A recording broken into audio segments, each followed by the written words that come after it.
Toll ಸಿಬ್ಬಂದಿ ಜೊತೆಗೆ ಜಗಳ ಆಡ್ತಿದ್ದಾರೆ. ಟೋಲ್ ಕಟ್ಟಲ್ಲ ಅಂತ ಹೇಳ್ತಿದ್ದಾರೆ. ಇದಕ್ಕೆ ಕುಮಾರಸ್ವಾಮಿ ಅವರು ಕೊಟ್ಟಂತಹ ಹೇಳಿಕೆಯೂ ಕಾರಣ ಆಗಿದ್ದು,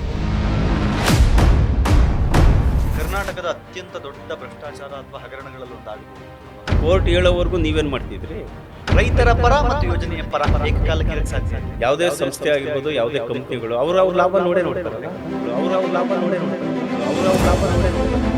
ಹಾಯ್ ನಮಸ್ಕಾರ, ಸ್ಪೀಡ್ ಪ್ಲಸ್ ಕರ್ನಾಟಕದ ಹೊಸ ಪಾಡ್ಕಾಸ್ಟ್ಗೆ ಸ್ವಾಗತ. ನಾನು ನಿಮ್ಮ ಕಿರಿಕೀರ್ತಿ.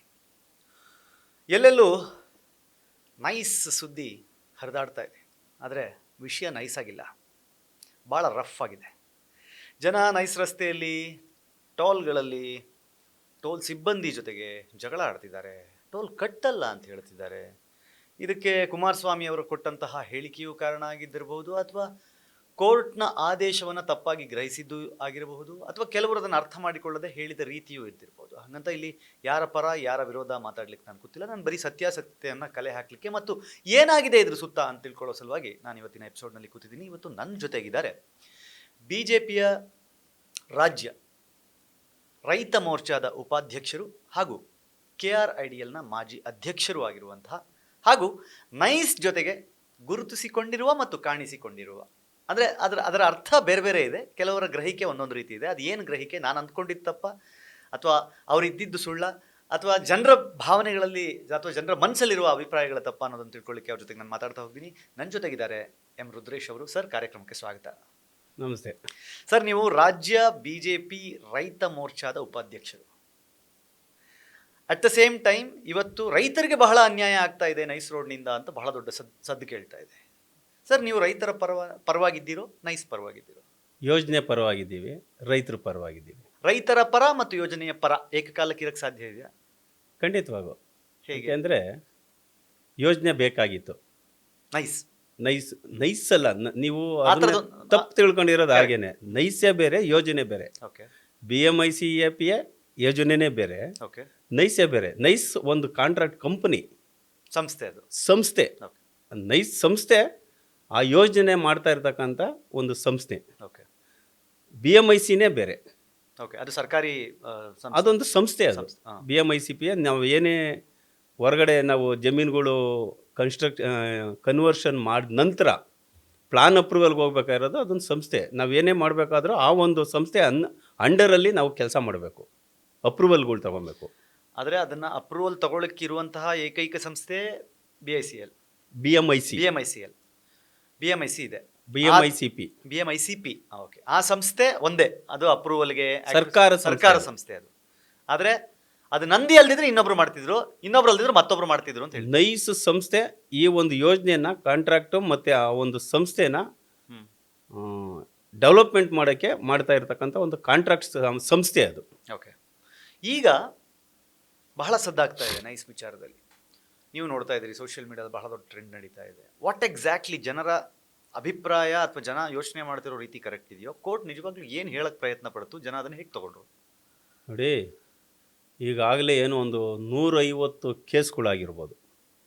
150 ಕೇಸೂ ಇವತ್ತು ನೈಸ್ ಕಂಪ್ನಿ ಪರ ಆಗಿದೆ, ನೈಸ್ ಕಂಪ್ನಿ ಪರ ಆಗಿದೆ ಇಲ್ಲಿಯ ತನಕ. ಇದು ಒಂದು ಕೇಸು ನೈಸ್ ಕಂಪ್ನಿ ವಿರುದ್ಧವಾಗಿದೆ. ಇದೊಂದೇ ಕೇಸ್ ಆಗಿರೋದು. ಏಕೆಂದರೆ 100 ಜನ ಹಾಕಿದ್ದಾರೆ ಕೇಸ್ಗಳು ಅವ್ರ ಮೇಲೆ, ಯೋಜನೆ ಮೇಲೆ ಹಾಕಿಲ್ಲ, ಕೇಸ್ ಕಂಪ್ನಿ ಮೇಲೆ ಹಾಕಿದ್ದಾರೆ.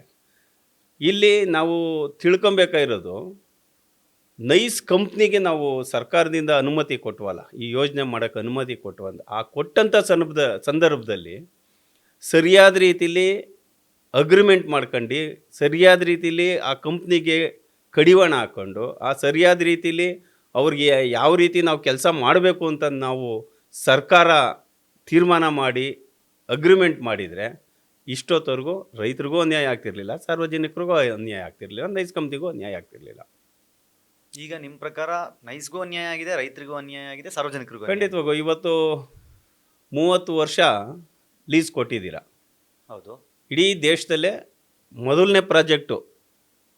ಯಾವುದೇ ಒಂದು ಸರ್ಕಾರ ಅಥವಾ ಸರ್ಕಾರಿ ಸಂಸ್ಥೆ ಇನ್ವೆಸ್ಟ್ಮೆಂಟ್ ಅಂದರೆ ಬಂಡವಾಳ ಆಗದಿರನೇ ಪ್ರೈವೇಟ್ ಕಂಪ್ನಿಗೆ ಬಂಡವಾಳ ಹಾಕೋಕ್ಕೆ ಅನುಮತಿ ಕೊಟ್ಟಿರೋದು ಒಂದೇ ಪ್ರಾಜೆಕ್ಟು BMICP.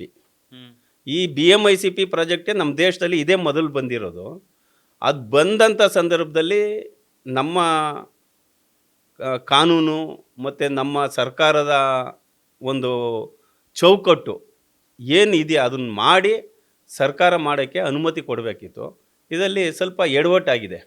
ಎಡವಿದ್ದಾರೆ, ನಮ್ಮ ಅಧಿಕಾರಿಗಳು ಎಡವಿದ್ದಾರೆ, ಆಗಿನ ಮಂತ್ರಿಗಳು ಎಡವಿದ್ದಾರೆ, ಆಗಿನ ಏನು ಉನ್ನತ ಸ್ಥಾನದಲ್ಲಿದ್ದಂಥ ಅಧಿಕಾರಿಗಳು ಅಂದರೆ ಅನುಭವಸ್ಥರು ಅವರೆಲ್ಲ ಎಡವಿರೋದ್ರಿಂದ ಈ ಒಂದು ಯೋಜನೆ ನೆನ್ಗುದಿಗೆ ಬಿದ್ದಿತ್ತು. ಅವತ್ತು ಅವ್ರು ಎಡವಿದ್ದರ ಲಾಭವನ್ನ ನೈಸ್ ಸಂಸ್ಥೆ ಪಡ್ಕೊಳ್ಳೋದು ಅಂತೀರಾ ನೀವು?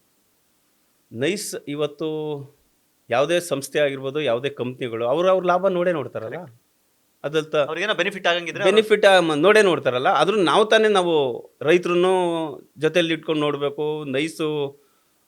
ನೈಸ್ ಕಂಪ್ನಿ ಅನ್ಯಾಯ ಮಾಡ್ತಾ ಇದೆ, ಇದನ್ನು ಸರಿ ಮಾಡ್ಕೊಬೇಕು ಅಂತ ಮೊದಲೇ ನಾವು ಕಂಡೀಷನ್ಸ್ ಹಾಕಿ ಬಾಲ ಕಟ್ ಮಾಡಿದ್ರೆ ಇದಾಗ್ತಿರ್ಲಿವಲ್ಲ. ಅವಾಗಲೇ ಒಂದು ಭಯ ಇರ್ತಾ ಇತ್ತು. ಭಯ ಇರೋದಲ್ಲ, ಭಯನೇ ಇಲ್ಲ. ಇವತ್ತು 111 ಕಿಲೋಮೀಟ್ರು ರಸ್ತೆ ಮಾಡಬೇಕು ಅಂತ ಹೋದರು ಮೈಸೂರಿಗೆ. 134 ಕಿಲೋಮೀಟ್ರ್ ಇರೋದನ್ನು 111 ಕಿಲೋಮೀಟ್ರಿಗೆ ಶಾರ್ಟ್ ಕಟ್ ಮಾಡಿದ್ರು. ನೀವು ಯೋಜನೆ ಮಾಡಬೇಕಾದ್ರೆ ಈ ಒಂದು ಯೋಜನೆಗೆ ಪ್ಲಾನು, ಅಲೈನ್ಮೆಂಟು ಮತ್ತು ಅದರಲ್ಲಿದ್ದ ಸರ್ವೆ ನಂಬರ್ಗಳು, ಫ್ರೇಮ್ವರ್ಕ್ ಅಗ್ರಿಮೆಂಟ್ ಮಾಡಬೇಕಾದ್ರೆ ನಾನು ಹೇಳ್ತಾ ಇರೋದು ಅದನ್ನೆಲ್ಲ ತಿಳ್ಕೊಬೇಕಿತ್ತಲ್ವಾ. ನೀವು 20,193 ಎಕರೆ ನೀವು ಕೊಟ್ಟಿದ್ದೀರಾ. ಕರೆಕ್ಟ್. ನೈಸ್ ಕಂಪ್ನಿನೂ ಕೇಳಿದೆ, ನೀವು ಕೊಟ್ಟಿದ್ದೀರಾ. 20,193 ಎಕರೆ ಹೊರತುಪಡಿಸಿ ಬೇರೆ ಎಕ್ಸಸ್ ಲ್ಯಾಂಡ್ಗೆ ಯಾಕೆ ನೀವು ಅನುಮತಿ ಕೊಟ್ರಿ? ಕೊಟ್ಟಿದ್ರೆ ತಪ್ಪಲ್ವ ಅದು? ಇವತ್ತು ಪ್ರಕಾರ 20,193 ಬಿಟ್ಟು ಬೇರೆನೋ ಅಕ್ವಿಸಿಷನ್ಸ್ ಆಗಿದೆ. ಇವತ್ತು ಜಯಚಂದ್ರ ಅವರ ಒಂದು ಸದನ ಸಮಿತಿ ಮಾಡಿದ್ರಲ್ಲ, ಅದ್ರೊಳಗೆ ಬಂದಿದೆ 554 ಎಕರೆ ಎಕ್ಸಸ್ ಲ್ಯಾಂಡ್ ಅಂತ ಬಂದಿದೆ. 20,193 ಪ್ಲಸ್ 500 ಚಿಲ್ಲರೆ ಜಾಸ್ತಿ ಬಂದಿದೆ ಅಂತ ಹೇಳಿದ್ದಾರೆ. ಅನಾವಶ್ಯಕವಾಗಿರೋ ಜಮೀನ ಭೂ ಸ್ವಾಧೀನ ಮಾಡ್ಕೊಂಡವ್ರೆ ಅಂತ ಜಯಚಂದ್ರ ಅವರ ಒಂದು ಅಧ್ಯಕ್ಷತೆಯಲ್ಲಿ ಬಂದಿದೆ. ಅವತ್ತಾದರೂ ನೀವು ಎಚ್ಚೆತ್ಕೊಬೇಕಾಯ್ತಲ್ವಾ? ಇಲ್ಲ ಸರ್ಕಾರ ಮತ್ತು ನೈಸ್ ಕಂಪ್ನಿ ಮತ್ತು ರೈತರನ್ನ ಕುಂಡಿಸಿ ನೀವು ಒಂದು ಬಗೆಹರಿಸ್ಬೇಕಾಯ್ತಲ್ವಾ? ಅವತ್ತು ಬಗೆಹರಿಸಿಲ್ಲ. ಒಟ್ಟಿನಲ್ಲಿ ಏನು ಅಂತಂದರೆ ಈ ಪ್ರಾಜೆಕ್ಟ್ ಆಗಬಾರ್ದು ಅಂತ ಏನಾದರೂ ಉದ್ದೇಶ ಇದೆಯಾ ಕೆಲವರಿಗೆ? ಇಲ್ಲ ಈ ಪ್ರಾಜೆಕ್ಟ್ ಆದರೆ ಬೆಂಗಳೂರಿಗೆ ಅನುಕೂಲ ಆಗ್ತದೆ ಅಂತ ಏನಾದರೂ ಅಧಿಕಾರಿಗಳಿಗಿದೆಯಾ? ಇಲ್ಲ ರಾಜಕೀಯದವ್ರಿಗಿದೆಯಾ? ಇಲ್ಲ ಈ ಪ್ರಾಜೆಕ್ಟ್ ಹಿಂಗೆ ಇದ್ದರೆ ನನ್ನ ಕಂಪ್ನಿ ಹಿಂಗೆ ನಡ್ಕೊಂಡು ಹೋಗ್ತದೆ ಅಂತ ಅಶೋಕೇಣಿಯವ್ರಿಗಿದೆಯಾ? ಯಾವುದೂ ಗೊತ್ತಿಲ್ವಲ್ಲ, ನಾವು ಯಾರನ್ನೂ ದೂರಂಗಿಲ್ವಲ್ಲ. ಕರೆಕ್ಟ್. ಈ ಮಾಡಿರೋ ಒಂದು ಕಾರ್ಯಕ್ರಮನೇ ಒಂದು ದೊಡ್ಡ ಭ್ರಷ್ಟಾಚಾರ ಅಂತ ನಾನು ಹೇಳಕ್ಕೆ ಇಷ್ಟಪಡ್ತೀನಿ. ಈಗ ಕೋರ್ಟ್ ಸಹಿತ ಅದನ್ನೇ ಮೆನ್ಷನ್ ಮಾಡಿದೆ. ಏನಪ್ಪಾ ಅಂತಂದ್ರೆ ಇದು ಕರ್ನಾಟಕದ ಅತ್ಯಂತ ದೊಡ್ಡ ಭ್ರಷ್ಟಾಚಾರ ಅಥವಾ ಹಗರಣಗಳಲ್ಲಿ ಒಂದಾಗಬಹುದು ಇದು ಅನ್ನೋ ಥರದಲ್ಲಿ ಮೆನ್ಷನ್ ಮಾಡ್ತಾ ಇದೆ. ಇದುವರೆಗೂ ಕೋರ್ಟ್ ಹೇಳೋವರೆಗೂ ನೀವೇನು ಮಾಡ್ತಿದ್ರಿ? ಎಷ್ಟು ಜನ ಮುಖ್ಯಮಂತ್ರಿಗಳಾದರು, ಎಷ್ಟು ಸರ್ಕಾರಗಳು ಬಂತು. ಸನ್ಮಾನ್ಯ ದೇವೇಗೌಡರು ಈ ಒಂದು ಯೋಜನೆನ ತಗೊಂಬಂದು ಪ್ರಧಾನಮಂತ್ರಿ ಆದರು, ಅವತ್ತು ಅವ್ರ ಕೈಲಿತ್ತಲ್ಲ. ಅಧಿಕಾರಿಗಳ್ಗಂದು ಈ ಥರ ಮಾಡಿರೋ ತಪ್ಪು ಅಂತ ಹೇಳ್ಬೋದಿತ್ತಲ್ಲ. ಕರೆಕ್ಟ್. ಇಲ್ಲ ಮುಂದೆ ಬಂದಂಥ ಮುಖ್ಯಮಂತ್ರಿ ಅದನ್ನು ಕುಂಡಿಸ್ ಮಾಡ್ಬೋದಿತ್ತಲ್ಲ. ಬರೋಂಥ ಸರ್ಕಾರಗಳು ಮಾಡ್ಬೋದಿತ್ತಲ್ಲ. ಯಾಕೆ ಮಾಡಲಿಲ್ಲ? ಅಧಿಕಾರಿಗಳು ಯಾಕೆ ಮಾಡಲಿಲ್ಲ? ನಿಮ್ಗೇನು ಅನ್ಸುತ್ತೆ, ಯಾವ ಕಾರಣಕ್ಕೆ ಮಾಡದೇ ಇದ್ದಿರ್ಬೋದು ಇವರು? ಸರ್, ಇದ್ರ ಹೇಳ್ತಾ ಹೋದರೆ ಅಗಿತಾ ಹೋದರೆ ದೊಡ್ಡ ಸಮುದ್ರ ಸಿಕ್ಬಿಡುತ್ತೆ. ಕೊರ್ಕೊಂಡು ಹೋದರೆ ಸಮುದ್ರ ಸಿಕ್ಬಿಡುತ್ತೆ. ಆದರೆ ಒಂದು ಯೋಜನೆ ಮಾಡಬೇಕಾದ್ರೆ ಇವತ್ತು ರೈತರನ್ನ ಯಾರನ್ನೂ ಕೇಳಿ ಮಾಡಲ್ಲ. ಹೌದು. ಸರ್ಕಾರದಲ್ಲಿ ಸರ್ಕಾರ ಒಂದು ಯೋಜನೆ ತರಬೇಕು ಅಂದರೆ ರೈತರನ್ನ ಹೇಳ್ಕೊಳ್ಳಲ್ಲ. ಇವತ್ತು ಸರ್ಕಾರ ಅವರ ಆದಂಥ ಒಂದು ಮುಖದಲ್ಲಿ ಮತ್ತು ಅವರ ಒಂದು ನೇರವಾಗಿ ಅವ್ರು ಮಾತಾಡ್ತಾರೆ. ಅಧಿಕಾರಿಗಳು ಅವ್ರು ನೇರವಾಗಿ ಮಾತಾಡ್ತಾರೆ, ರಾಜಕೀಯದವರು ಅವ್ರು ನೇರವಾಗಿ ಮಾತಾಡ್ತಾರೆ. ಇಲ್ಲಿ ಬಲಿಪಶು ಆಗೋದು ನಮ್ಮಂಥ ರೈತರುಗಳು. ಈ ಯೋಜನೆಗೆ ನಂದು ಹೋಗಿದೆ. ಇವತ್ತೇನು ಸೋಂಪುರ ಸರ್ಕಲ್ ಇದೆ, ಆ ಸೋಂಪುರ ಸರ್ಕಲ್ಲು ನಮ್ಮ ಕುಟುಂಬದ ಜಾಗ. ಓಕೆ. ಸಿದ್ಧಗಂಗಾ ಮಠದೋಗಿದೆ ಆಸ್ತಿ. ಇಷ್ಟೆಲ್ಲ ಆಗಿ ಸರ್ಕಾರ ಒಂದು ನಿರ್ಧಾರ ಮಾಡಿಲ್ಲ ಅಂದರೆ ಅನ್ಯಾಯ ಆಗ್ತಾ ಇರೋದು ಸಾರ್ವಜನಿಕರಿಗೆ. ಮತ್ತು ಸಾರ್ವಜನಿಕರಿಗೆ ಯಾವ ರೀತಿ ಆಗ್ತಾ ಇದೆ ಅನ್ನೋದು ನೀವು ಕೋರ್ಟಲ್ಲಿ ಹೇಳಿದೆ. ಪದೇ ಟೋಲ್ ರೇಟ್ ಜಾಸ್ತಿ ಮಾಡ್ತೀರಾ, ಇಷ್ಟ ಬಂದಂತ ಪ್ರೈಸ್ ಫಿಕ್ಸ್ ಮಾಡಿ ಅದನ್ನ ಕೋರ್ಟ್ ಹೇಳಿದೆ. ಇದು ನೇರವಾಗಿ ನಾನು ಹೇಳ್ಬೇಕಾದ್ರೆ ಬೇರೆ ಯಾರಿಗೂ ಅನ್ಯಾಯ ಆಗ್ತಾ ಇಲ್ಲ, ರೈತರಿಗೆ ಅನ್ಯಾಯ ಆಗಿದೆ, ರೈತರಿಗೆ ಅನ್ಯಾಯ ಆಗ್ತಾ ಇದೆ, ಆಗಿದೆ. ಅದ್ರ ಬಗ್ಗೆ ಯಾರೂ ಮಾತಾಡ್ತಾ ಇಲ್ಲ. ಮಾತೆತ್ತಿದ್ರೆ ಟೋಲ್ ನಿಲ್ಲಿಸ್ತೀನಿ, ಟೋಲು ಕಟ್ಟಬೇಡಿ, ಟೋಲ್ ಜಾಸ್ತಿ ಆಗಿದೆ ಅಂತ ಹೇಳ್ತಾರೆ. ಬಟ್ ಇಷ್ಟು ದಿನ ರೈತರು ಬಿಟ್ಕೊಟ್ರಲ್ಲ, ಆ ರೈತರ ಬಗ್ಗೆ ಯಾರೂ ಮಾತಾಡ್ತಾ ಇಲ್ಲ. 3 ಕೋಟಿ 4 ಕೋಟಿ ಟೋಲ್ ವಸೂಲಿ ಮಾಡ್ತಾರೆ ಅಂತಾರೆ. ಆ ಟೋಲ್ ವಸೂಲಿ ಮಾಡ್ತಾವ್ರೆ ನಿಜ, ಟೋಲ್ ಕನೆಕ್ಟ್ ಮಾಡ್ತಾವ್ರೆ, ಆದರೆ ರೈತರುಗಳಿಗೆ ಏನು ಲಾಭ ಸಿಗ್ತಾ ಇದೆ? ಲಾಭ ಅಲ್ಲ, ಅವ್ರಿಗೆ ಬರಬೇಕಾಗಿರೋಂಥ ಪರಿಹಾರ ಸಿಕ್ಕಿಲ್ವಲ್ಲ. ನೀವು ಹೇಳೋ ಪ್ರಕಾರ 20,193 ಎಕರೆಯಲ್ಲಿ ಇನ್ನೂ ಎಷ್ಟು ಎಕರೆ ಜಾಗಗಳಿಗೆ ಪರಿಹಾರ ಬಾಕಿ ಇರ್ಬೋದು ನಿಮ್ಮ ಪ್ರಕಾರ ಅಪ್ರಾಕ್ಸಿಮೇಟ್ಲಿ? ಕೀರ್ತಿ, ಈಗ ಆಗಿರೋದೇ ಒಂದು 3,000-4,000 ಎಕರೆ ಅಷ್ಟೇ. ಹಾಂ, ಈಗ ಆಗಿರೋದೇ ಭೂ ಪರಿಹಾರ ಸಿಕ್ಕಿರೋದೇ ಅಲ್ಲ, ಈ ರಸ್ತೆ ಆಗಿರೋದೇ ಅಷ್ಟು ಎಕರೆ ಒಳಗಡೆ. ಅಕ್ವಿಸಿಷನ್ ಆಗಿದೆ, ಅಕ್ವರೇಷನ್ ಆಗಿರೋದೇ ಅಷ್ಟು, ಹಾಂ. ರಸ್ತೆಗೆ ಆಗಿರೋದು. ಇನ್ನು ಇಲ್ಲಿಂದ ಆಗಬೇಕಲ್ಲ, ಇನ್ನು 17-16 ಸಾವಿರ ಎಕರೆ ಆಗಬೇಕು. ಆಗುತ್ತಾ? ಅಲ್ಲ, ಸರ್ಕಾರ ಹೇಳಬೇಕು. ಯಾಕಂದ್ರೆ 30 ವರ್ಷದ ಲೀಸ್ ಅಂತ ಹೇಳಿದ್ರೆ 1997ಕ್ಕೆ ಪ್ಲಾನ್ ಆಗಿದ್ದು. 1997ರಲ್ಲಿ ಅಗ್ರಿಮೆಂಟ್ ಆಗಿರೋದು, FWA ಫ್ರೇಮ್ ಅಗ್ರಿಮೆಂಟ್ ಆಗಿರೋದು. 97ರಿಂದ 97, 98, 99, 2000, 2001, 2002ಕ್ಕೆ ನಮಗೆ 6-1 ಆಯಿತು. ಓಕೆ, ಅಂದರೆ ಫೈನಲ್ ನೋಟಿಫಿಕೇಶನ್ ಆಯಿತು. 2002ರಲ್ಲಿ 2003ರಲ್ಲಿ ನಮಗೆ ಪರಿಹಾರ ಕೊಟ್ಟರು. ಓಕೆ, 2002ರಿಂದ ಪರಿಹಾರ ಕೊಡೋಕ್ಕೆ ಪ್ರಾರಂಭ ಮಾಡಿದ್ರು. 2003ಕ್ಕೆ ನಮಗೆ ಪರಿಹಾರ ಸಿಕ್ತು. ಪರಿಹಾರ ಅಂತಂದರೆ ಬರೀ ಹಣ ಮಾತ್ರ. ಓಕೆ, ಆಲ್ಟರ್ನೇಟಿವ್ ಜಾಗನೂ ಕೊಡಬೇಕಿತ್ತು ಅವರು. ಒಂದು ಎಕರೆಗೆ ಒಂದು ಸೈಟ್ ಕೊಡಬೇಕು. 1 ಎಕರೆ ಮೇಲಿದ್ರೆ, 1 ಎಕರೆ ಹೊರತುಪಡಿಸಿ 20 ಗುಂಟೆ ಮೇಲಿತ್ತು ಅಂದರೆ 30-40, 1 ಎಕರೆ ಮೇಲಿತ್ತು ಅಂದರೆ 40-60 ಇರಬೇಕು ಕೊಡೋರು. ಇನ್ನು ಇದು ಸರ್ಕಾರ ತೀರ್ಮಾನ ಮಾಡಿದಂಥ ಸಂದರ್ಭದಲ್ಲಿ ಬರೀ ಹಣ ಮಾತ್ರ ಕೊಟ್ಟರು.